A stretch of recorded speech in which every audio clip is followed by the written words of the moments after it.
punta sur de Europa, donde el Atlántico y el Mediterráneo se dan la mano, los libros antiguos hablan de un lugar extraordinario.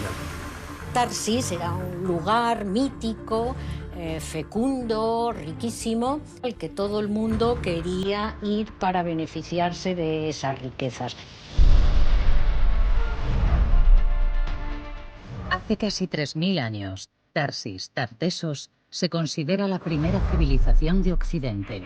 Su historia y su misterio atraen tanto a estudiosos como a la gente de a pie. Tartesos tiene la vertiente mitológica por una parte, la vertiente literaria por otra y la realidad arqueológica en un tercer plano. Desde el principio, mito y realidad se han entrelazado, hasta tal punto que algunos historiadores han confundido Tartesos con la Atlántida de Platón. Pero, ¿existe una ciudad oculta esperando a ser encontrada? El sueño de una ciudad perdida es un sueño estupendo. Hoy, en el yacimiento de Casas del Turuñuelo, en la provincia de Badajoz, se excava en busca de respuestas.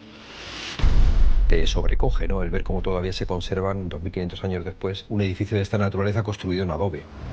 Es el sueño para cualquier arqueólogo.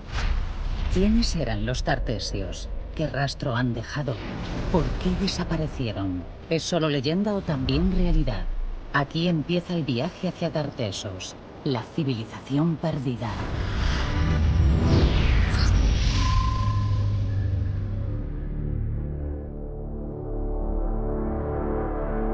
Mi nombre es Claudio Lozano Guerra Librero. Las ganas de aventura me llevaron de muy joven a convertirme en buzo profesional. He localizado importantes naufragios y explorado el océano profundo. Y gracias a mi pasión por la historia y las antigüedades, hoy soy arqueólogo subacuático y doctor por la Universidad de Huelva. Becado por la National Geographic Society, después de años viajando por todo el mundo, ahora me embarco en esta búsqueda apasionante.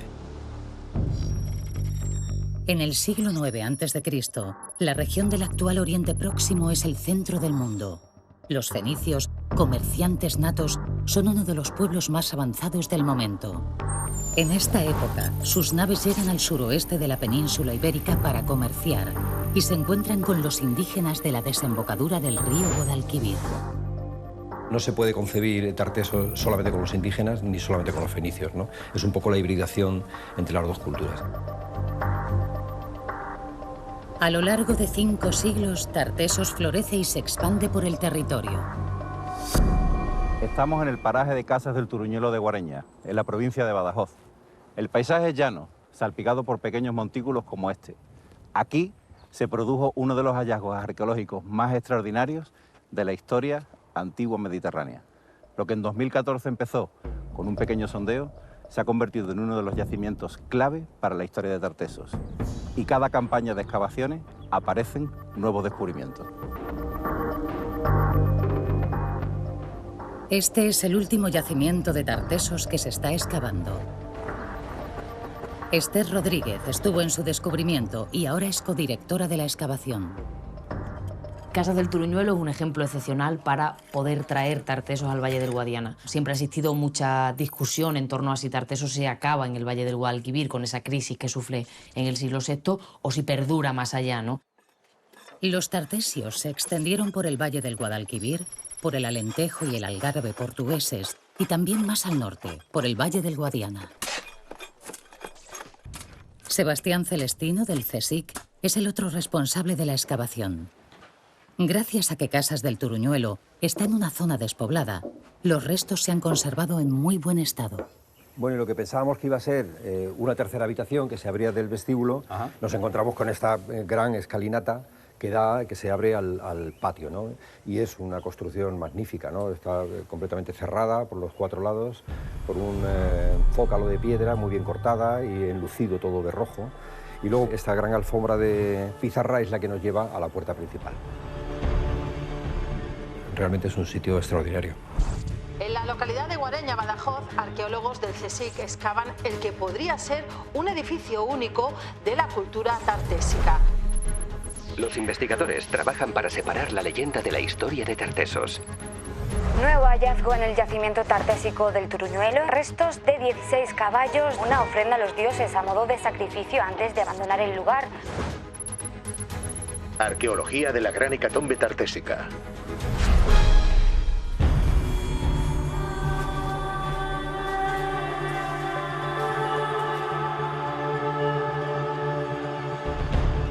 La palabra hecatombe resuena en mi cabeza. Impresiona imaginar lo que los tartesios hicieron aquí hace 2500 años, justo antes de abandonar este lugar.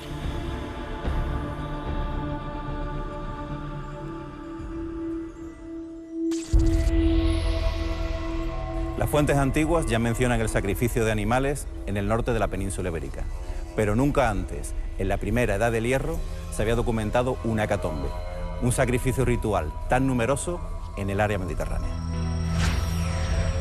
En el yacimiento del Turuñuelo han aparecido más de 50 esqueletos, casi todos caballos, mulos y burros. Todos se encontraron en esta estancia. La mayoría de los esqueletos están completos. Este es el ejemplar mejor conservado. Los investigadores le llaman Fermín. Él, como otros caballos, yace colocado expresamente en posición teatral.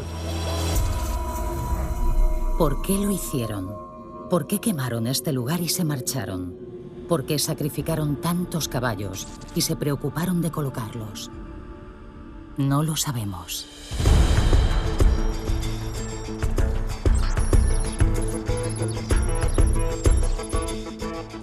Me acerco a la Facultad de Veterinaria de Cáceres para ver si puedo encontrar alguna pista.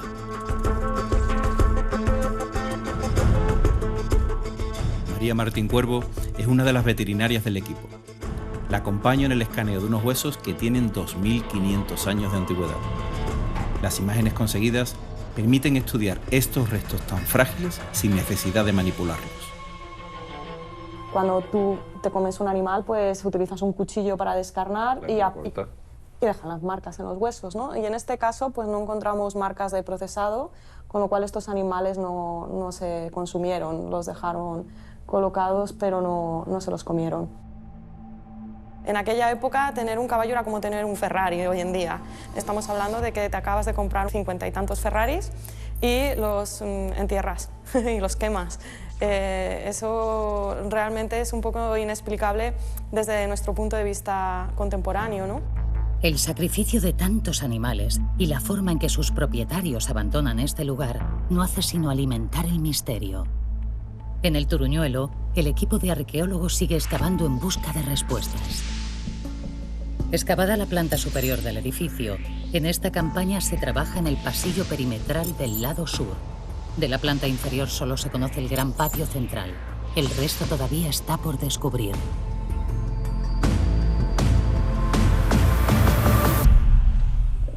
Este fue el primer corte que se hizo, donde ya dimos con una zona de muros y con 200 platos juntos, que nos llamaba muchísimo la atención, ¿no?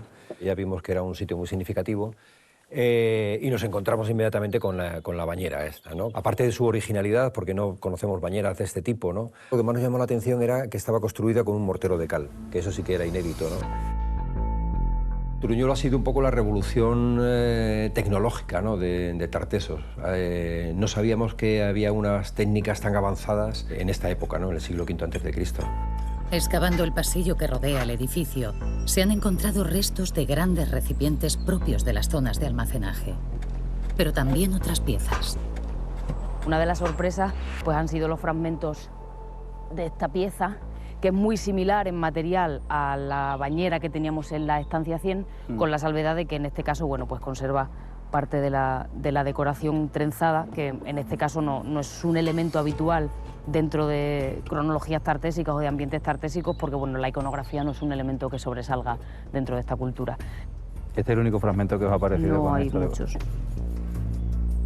El yacimiento del Turuñuelo se ha conservado muy bien porque antes de abandonarlo, hace 2500 años, lo taparon con arcilla. Para trabajar en este entorno hay que ser extremadamente cuidadoso. La previsión del tiempo es de lluvia inminente. Casi todo el yacimiento del Turuñuelo es de adobe. El agua lo puede destruir todo y hay que tomar precauciones. Cuidado,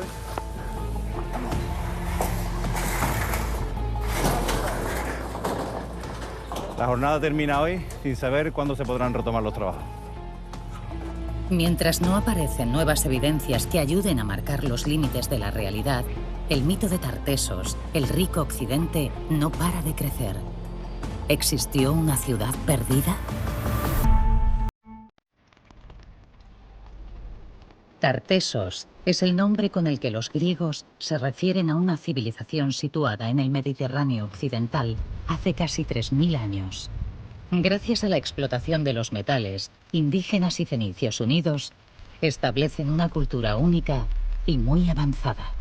Cuando una cultura es poco conocida, normalmente tiene mucho más interés, ¿no?, en cuanto a ver qué es lo que guarda, qué es lo que subyace, ¿no?, dentro de ella. El interés académico por Tartesos comienza a principios del siglo XX.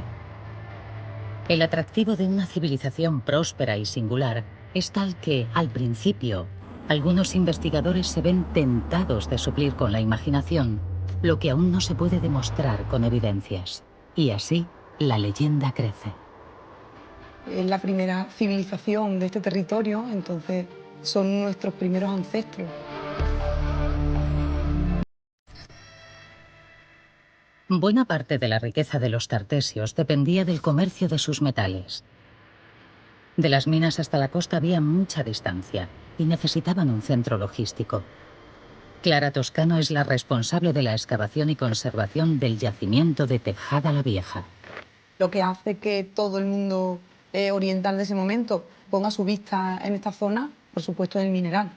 Tejada es un oppidum, que es una ciudad amurallada de época tartésica y turdetana, de mucha importancia por su tamaño, por sus dimensiones, y que nos cuenta mucho sobre las características de la sociedad que la habitó. Esta sería una de las calles principales, la tenemos aquí a lo largo. Este yacimiento vino a demostrar el urbanismo anterior a la llegada de Roma. Se pensaba que no existía urbanismo previo a la llegada de Roma y obviamente, claro que lo hay. Tejada la Vieja ocupa un total de 10 hectáreas. A día de hoy se ha excavado una, y solo en su parte superficial. Contemplo la ciudad y pienso en la magnitud y sofisticación de la civilización tartésica. Hacia el norte, en esa vaguadita que se ve allí, tendríamos lo que se conoce como la Pata del Caballo, que es el acceso más directo, la zona más accesible hacia la faja pirítica ibérica. En el este tendríamos la zona de Aznalcóllar, también muy rica en cuanto a concentración mineral. Tendríamos la desembocadura del Guadalquivir a la altura de Coria del Río, en aquella zona de allí, y ya hacia el oeste la salida por Niebla y Huelva hacia el Atlántico de toda esta riqueza mineral. Enlazamos el mundo del interior de mineral, de la zona minera, con el mundo mediterráneo por una parte y con el mundo atlántico por otro.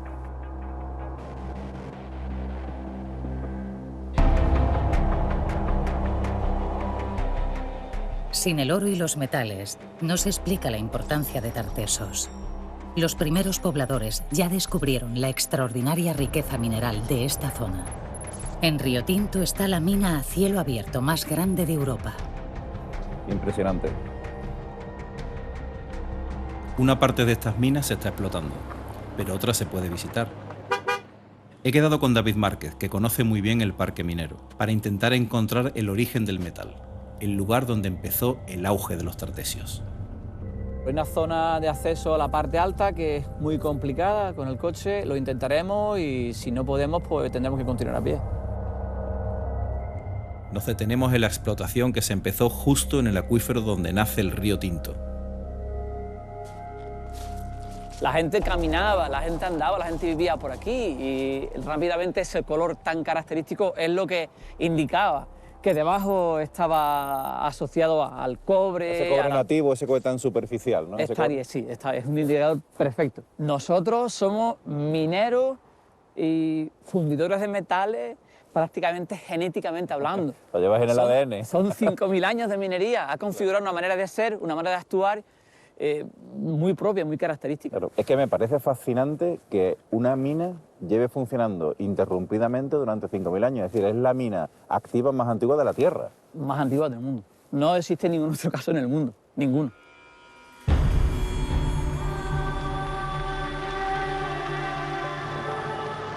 David, veo que ahí se ha desprendido un árbol, no sé si vamos a pasar, ¿eh? Vamos a intentarlo. Aquí está muy pegado, ¿eh? Dale.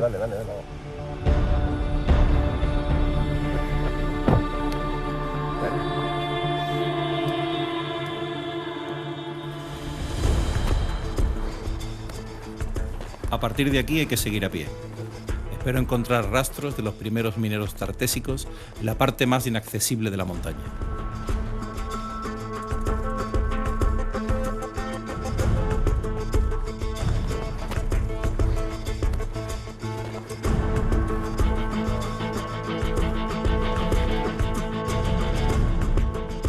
Aquí, una cata.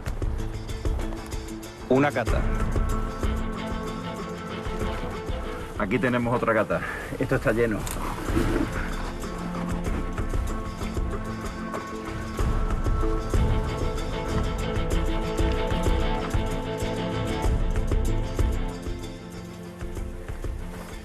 Este es el contexto original, es decir, es una de las pocas partes que todavía quedan prístinas del parque minero.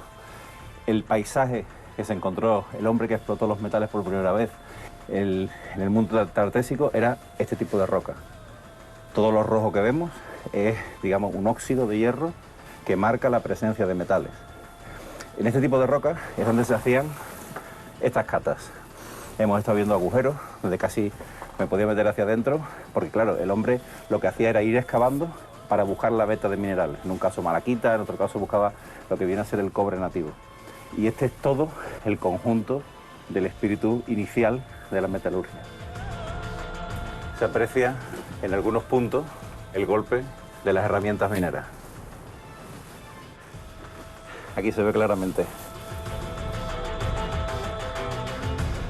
Extraer el mineral, procesarlo para obtener los diferentes metales y transportarlo hasta la costa debió suponer una auténtica proeza logística para los tartesios. El mineral fue clave para su progreso y su prestigio.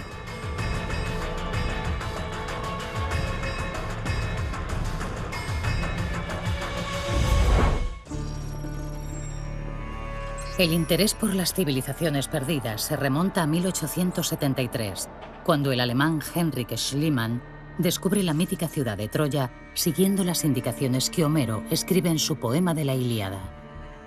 A partir de aquí, también en los libros Tarsis o Tartesos cobra forma.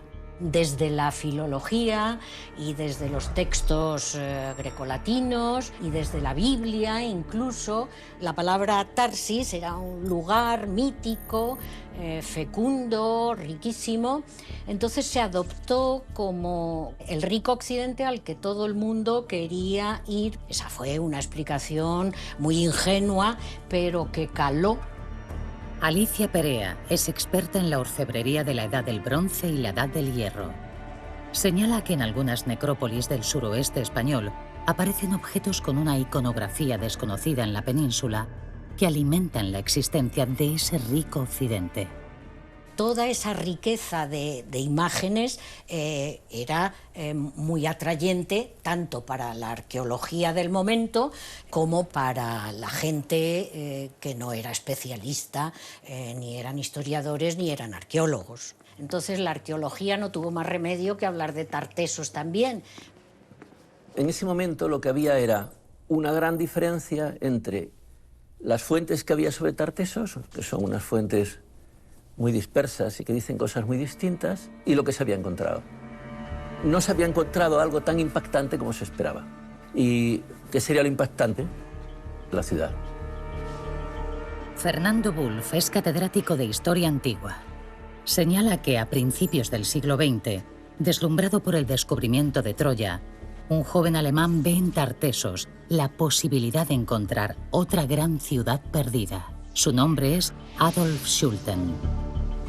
Schulten lo que quiere es ser el gran descubridor, es un obseso de la investigación, un estudioso que está continuamente trabajando, ¿no? Y que utiliza todos los medios que tiene para conseguir llevar adelante su sueño, ¿no? Ahora él piensa que está en condiciones de encontrar la gran ciudad de Tartesos. Él la imagina como una enorme ciudad que se va a poder encontrar y significa para él también la cultura más antigua de Occidente. Un imperio que él, con ayuda de estas fuentes, había extendido en el tiempo y en el espacio a su voluntad. Si nosotros miráramos globalmente, Schulten, el gran papel que tuvo fue el de incitar, ¿no?, a mucha gente a pensar en esos temas, ¿no? Adolf Schulten quiere encontrar Tartesos, su ciudad perdida. En su época, esto se hace buscando las pistas en los libros antiguos. Uno de ellos es la Hora Marítima, escrita por el poeta latino Avieno en el siglo IV después de Cristo. Avieno, en su poema, se basa en el periplo que un navegante de Marsella realiza casi 1000 años antes. El marinero, que viene del Atlántico y pasa por Tartesos, se dirige a casa navegando por el Mediterráneo. Schulten confía en la descripción minuciosa que el texto hace de la costa y de la ruta para conseguir su propósito. A principios del siglo XX, la búsqueda de la ciudad perdida de Tartesos tiene otro protagonista, Jorge Bonsor. Me dirijo al castillo de Mairena del Alcor, donde vivió y trabajó buena parte de su vida. Aquí me espera Ana Gómez, responsable de cuidar y divulgar su legado. Bueno, llevas mucho tiempo aquí trabajando, ¿no? 20 años. Madre mía. Jorge Bonsor es anglo-francés. De buena familia, recibe una educación cosmopolita. A finales del siglo XIX viaja a Andalucía para pintar, atraído por el tópico romántico. Pero en Carmona, la arqueología se le aparece como una revelación y decide quedarse a vivir. Y esto que se ve aquí decía que era la vega de Carmona. De Carmona. Sí, y era el sitio donde él hizo las excavaciones, de donde encontró la mayoría de los yacimientos que tienen relación pues, con el horizonte de la cultura de Tarteso, la civilización tartésica. En 1902, Jorge Bonsor compra este castillo por 2000 pesetas y lo acaba convirtiendo en su casa, en su oficina y en museo. Autodidacta y minucioso, se convierte en un pionero de la arqueología. Pues él hacía prospecciones del terreno, de la que sacaba, bueno, pues la planimetría y demás, y además bastante precisa, hacía recogida de materiales, el estudio de los materiales posteriormente lo publicaba. Entonces eso, podríamos decir que ya es un trabajo científico. Hay un método. Un método. Implementa la fotografía para documentar lo que hace. Y además pues también hace dibujos, vemos, con distintas tipologías, distintas sistemáticas. La posibilidad de encontrar la ciudad de Tartesos también seduce a Jorge Bonsor. ¿Tartesos fue una obsesión para él? Pues más que una obsesión, un objetivo. Es decir, él empezó excavando aquí, en la comarca de los Alcores, y ya encontró, él ya dijo, pues oye, a mí me parece que por la cultura material que estoy encontrando en el territorio, aquí habría presencia de colono fenicio, presencia oriental había por los materiales que encuentro. Posteriormente ya él se enfocó más a estudiar en Doñana, en la zona de Huelva, por los escritos y demás, intentando ubicar allí los espacios que se describían en la filología de la época.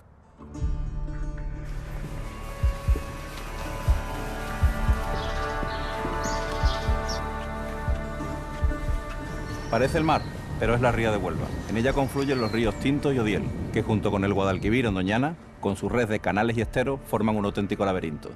Para dar con el lugar, siguiendo los textos clásicos, Adolf Schulten lo tenía muy difícil. Schulten tenía de su parte que tenía un cierto prestigio y era más conocido porque se había hecho algo así como el propietario de la historia antigua española en Europa, ¿no? Bonsor probablemente tiene la sensación de que Schulten tiene un punto de oportunista, que viene a hacer algo que le correspondía a él.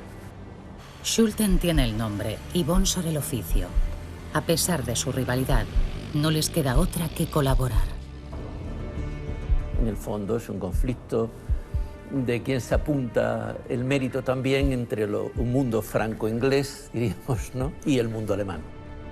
Y claro, todo eso es una bomba potencial, ¿no? En 1923, los dos pioneros se dirigen a un lugar llamado el Cerro del Trigo, con la expectativa de encontrar la ciudad perdida de Tartesos.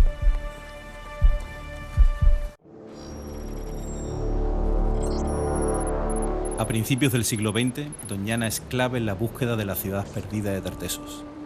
Adolf Schulten y Jorge Bonsor creen que la rica capital de la primera civilización de Occidente debe estar en esta zona. Aprovechamos la marea baja para avanzar rápido por la playa de Matalascañas.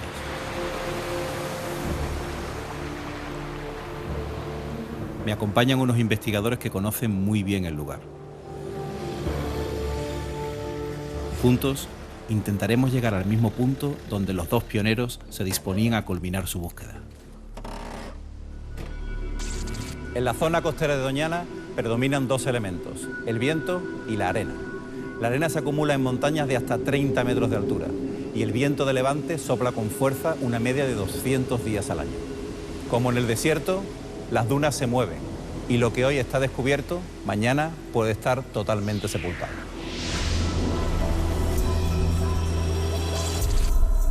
Para Antonio Rodríguez, Doñana es su segunda casa. Sus antepasados han sido guardas de esta reserva natural durante generaciones.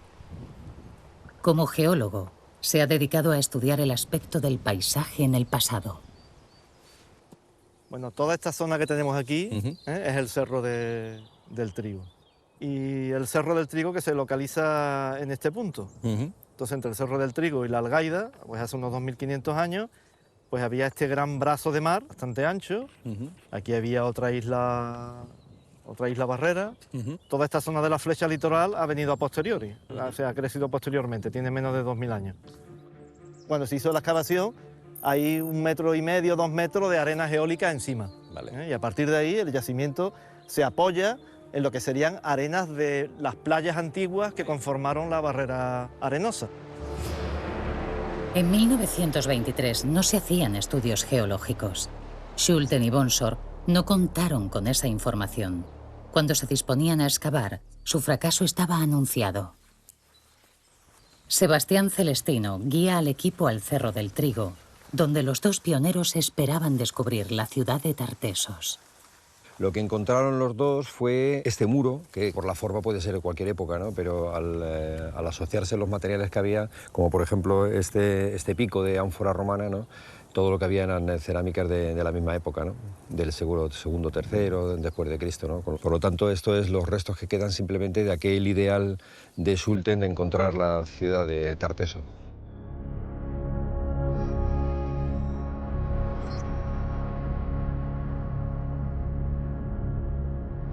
Con la decepción de Schulten y Bonsor en el Cerro del Trigo, el interés por Tartesos se desvanece y la historia cae en el olvido por más de 30 años. Sin embargo, aquí en Sevilla, un hecho fortuito lo cambiará todo. El 30 de septiembre de 1958, unos albañiles trabajan en la reforma de un club de tiro situado en el Cerro del Carambolo, a muy pocos kilómetros de Sevilla. Y por casualidad, encuentran primero un brazalete de oro y luego una vasija rota, junto con el resto de piezas que formarán lo que se conoce como el Tesoro del Carambolo. Un tesoro, por su carácter de metal precioso, siempre le va a robar protagonismo al resto de cosas. Álvaro Fernández Flores ha coordinado la última excavación hecha aquí a principios de este siglo. Él es uno de los arqueólogos que hoy en día revisan las primeras investigaciones realizadas sobre Tartesos. Este es el lugar donde apareció el Tesoro del Carambolo en 1958. De hecho, te puedo enseñar una imagen de aquella excavación con este lugar. En aquellos momentos, ahí al final de esta fosa había un muro y había un semisótano. En el momento del descubrimiento, llaman a la máxima autoridad del momento en Sevilla, Juan de Mata Carriazo, catedrático de Historia Antigua. En su descripción del hallazgo escribe: un tesoro digno de Argantonio, legendario rey de Tartesos. Carambolo es importante porque significó, aquella excavación de Juan de Mata Carriazo, la materialización de Tartesos. Tartesos hasta aquel momento eran simplemente una referencia bibliográfica, una cita. El Carambolo se excava por primera vez en 1958 y también al año siguiente. Pero hasta el año 2002 no vuelve a haber otra campaña de excavación. ¿Qué ocurrió entre estas fechas? Que se generó una literatura brutal sobre Tartesos y sobre el Carambolo también, porque era la materialización. Esta es la prueba más esperada. El oro y las riquezas de Tartesos existen. Con el tesoro, el interés por todo lo que rodea a esta cultura, sea realidad o leyenda, se dispara. El Tesoro del Carambolo lo componen 21 piezas, casi 3 kilos de oro de 24 quilates. Tanto en el Museo de Madrid como en este arqueológico de Sevilla, solo se exhiben réplicas.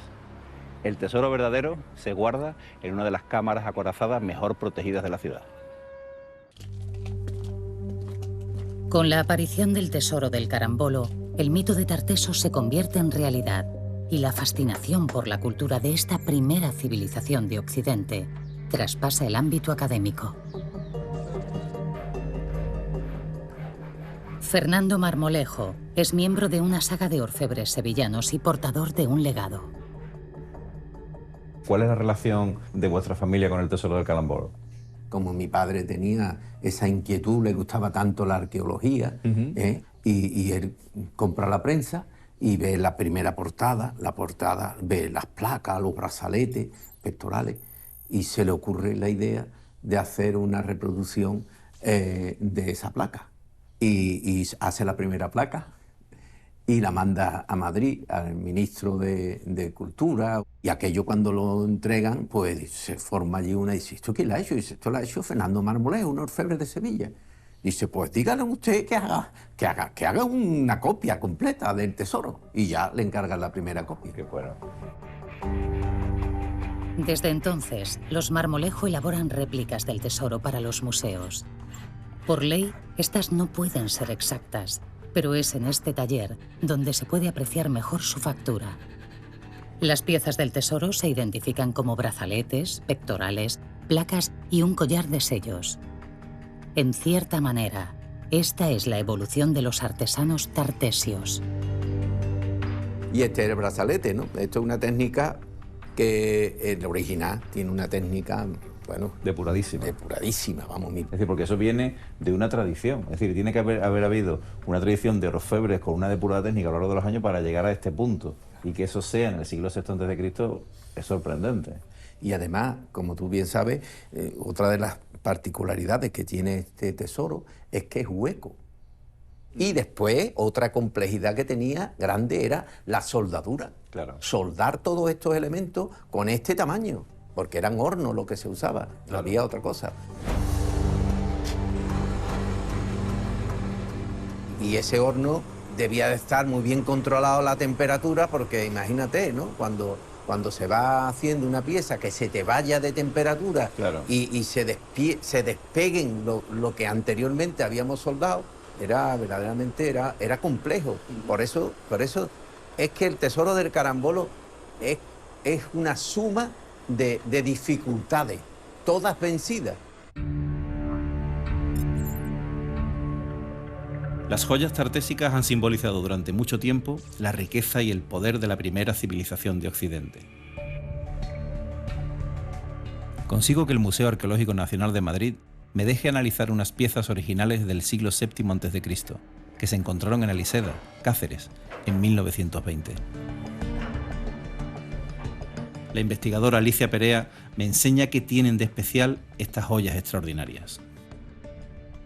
Estas piezas, desde el punto de vista tecnológico, son complejísimas. Están fabricadas sobre láminas muy finas, sobre las que se superponen pequeñas esferillas que se sueldan a la base. Esto se llama la técnica del granulado. Y lo mismo con pequeños hilos de oro, y eso se llama filigrana. El granulado y la filigrana se suelda a la base de oro mediante soldadura. Ese trío tecnológico, soldadura, filigrana y granulado, es el trío tecnológico que caracteriza la producción orfebre tartésica. Según las investigaciones de Alicia Perea, cuando se empiezan a trabajar los metales, las piezas elaboradas por los indígenas del suroeste peninsular son macizas y lisas. Con la llegada de los fenicios, hace 2900 años, aparecen piezas más grandes, pero huecas, ligeras y decoradas con imágenes. Sin embargo, en las joyas del Carambolo se aprecia la colaboración de orfebres locales con orfebres fenicios. Son una prueba de que Tartesos es la fusión de estos dos pueblos. Es muy relevante porque hasta ahora siempre se pensaba que los indígenas, eran poco menos que gente muy poco preparada y gente de poco saber, pero no era así. Se unió la tecnología del bronce final con la tecnología fenicia y dio como resultado el carambolo. La iconografía es el privilegio de los aristócratas. Son los poderosos los que generan las imágenes y después todos los demás las consumen. En casi todos los museos de la región tartésica hay monolitos como estos. Se conocen como estelas de guerrero. Las estelas lo que nos hablan es de la clase dominante de los indígenas que vivían en la península ibérica. No aparecen justo en el núcleo de Tartesos, aparecen justo hacia el interior. Estelas se encuentran en el suroeste peninsular. Se están datando entre los siglos XI y VII a.C., muchas de ellas dentro del periodo tartésico. Hasta ahora se han identificado más de 150 bloques de piedra grabados como estos, principalmente en el valle del Guadalquivir y del Guadiana, en las provincias de Cáceres, Badajoz, Córdoba y Sevilla. En la mayoría de estas estelas se representa un guerrero con su panoplia de armas. El escudo, la lanza, la espada, a menudo el carro y el caballo también son representados. Se trata de monumentos funerarios, de marcas territoriales. A día de hoy su significado sigue siendo un misterio.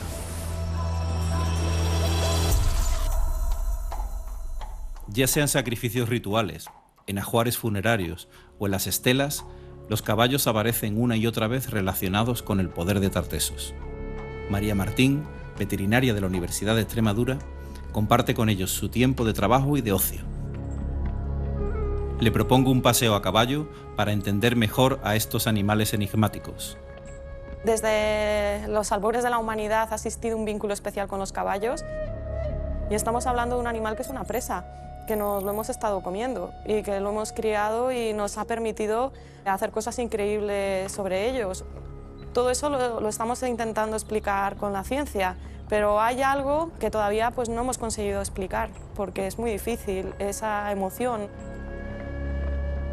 Mientras cabalgo, pienso en esa élite tartésica.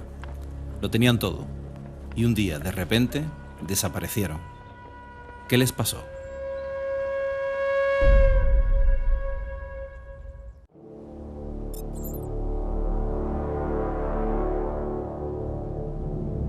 Todavía hoy el misterio de Tartesos sigue vivo en Doñana. De vez en cuando aparece un indicio entre las dunas que debe ser investigado. A pesar de todas las búsquedas sin éxito, los científicos no se rinden. ¿Quién puede asegurar que la ciudad mítica de Tartesos no haya existido jamás? Justo estamos enfrente de la marisma, ¿no?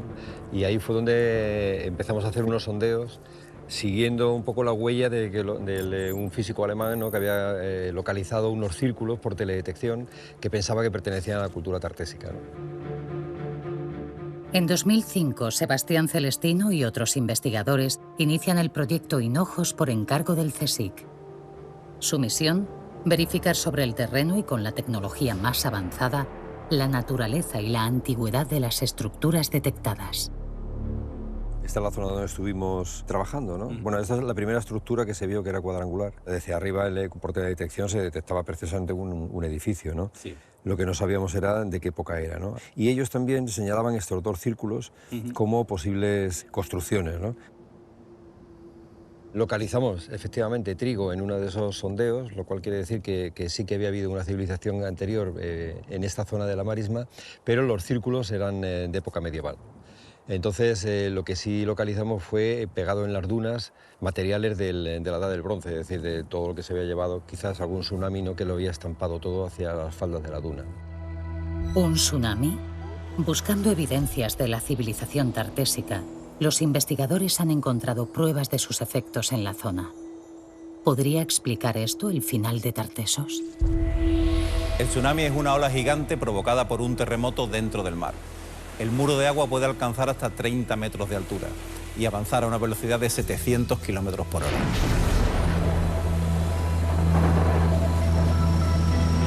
Demasiado grande y demasiado rápido para poder reaccionar. La existencia de tsunamis está documentada en el suroeste de la península ibérica, así como su poder destructivo. Su fuerza podría devastarlo todo a su paso. Tanto construcciones como habitantes podrían ser arrastrados centenares de metros o incluso algún kilómetro. Los expertos no descartan que un tsunami arrasara con los puertos costeros y empujara a los tartesios tierra adentro hacia su etapa final.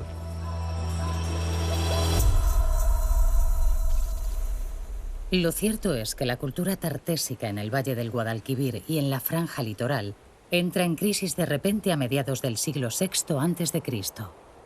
No se descarta que un tsunami sea el culpable de la gran crisis que hubo a mediados del siglo VI en el núcleo de Tartesos. Y justamente coincide con el auge de Tartesos en el interior, en el Valle del Guadiana. Del final de Tartesos en la costa casi no quedan evidencias. Pero las claves de su final en el Valle del Guadiana pueden estar en este yacimiento. Excavar en Casas del Turuñuelo y hacerse la pregunta de qué esperamos encontrar es complicado. Constantemente, trazamos el espacio en el que vamos a excavar creyendo que corresponderá a una única habitación y de repente aparece una nueva puerta, un nuevo pasillo. Esto es nuevo, hemos trazado una especie de trinchera para ver las habitaciones paralelas que había en el patio. Y bueno, nos ha sorprendido esta estructura, es una estructura muy rara. Es extraña no solamente por la construcción en sí, que está hecha en ladrillo cocido. Lo más raro es que en un pasillo tan estrecho meter una estructura de este tipo, claro, te impide el paso, ¿no? Es un pasillo que le da la vuelta prácticamente a todo el edificio seguramente y tendremos que ver a ver qué significado tiene realmente esta estructura. No sabemos si este hallazgo puede ser relevante, pero hay que seguir. Las respuestas pueden aparecer en el lugar más insospechado. A pesar de todos los avances, el final de esta civilización sigue siendo un misterio. Igual que hay una crisis a mitad del siglo VI en el Tartesos nuclear, ¿no? y desaparece y no sabemos exactamente qué pasó, al finales del siglo V desaparece todo el Tartesos del Guadiana. La manera en que se clausura y abandona este edificio descarta que los tartesios sufrieran una invasión repentina. Hoy, en una nueva línea de investigación, el equipo del Turuñuelo busca las causas de la desaparición de Tartesos en los cambios climáticos y en el comportamiento del río Guadiana en el pasado. El Guadiana sufre periódicas crecidas cada 10, cada 100 y cada 500 años y posiblemente esas que ocurrieron cada 500 años sí afectaron a la vida en el edificio. Pensaran que era una maldición de los dioses y decidieron hacer un gran sacrificio de animales. Hay que ponerse también en la mentalidad antigua, ¿no? O sea que hoy todavía se sigue sacando a las vírgenes para que llueva. Por ahora, solo nos queda seguir buscando piezas de este rompecabezas infinito y analizar con cuidado los detalles de su contexto. Si no tenemos objetos bonitos, pero nada más. No nos hablan de la historia, no nos hablan de las personas que hay detrás. De encontrar una especie de piedra roseta que permitiera traducir la escritura del suroeste o traducir en este caso el tartésico, pues creo que sería ya la guinda, ¿no?, de este gran pastel. Siempre el mito siempre es bueno. Y eso genera, primero, que la investigación siga avanzando para ver cómo se desenredan esos mitos y, segundo, que la gente se siga interesando por ellos, ¿no? Siguiendo el rastro del mito, hemos descubierto una realidad apasionante. El tiempo colocará cada hallazgo y cada investigador en su justo lugar. Pero la llama del interés y la fascinación que encendieron los pioneros siempre nos acompañará en el viaje a nuestro Tartesos particular.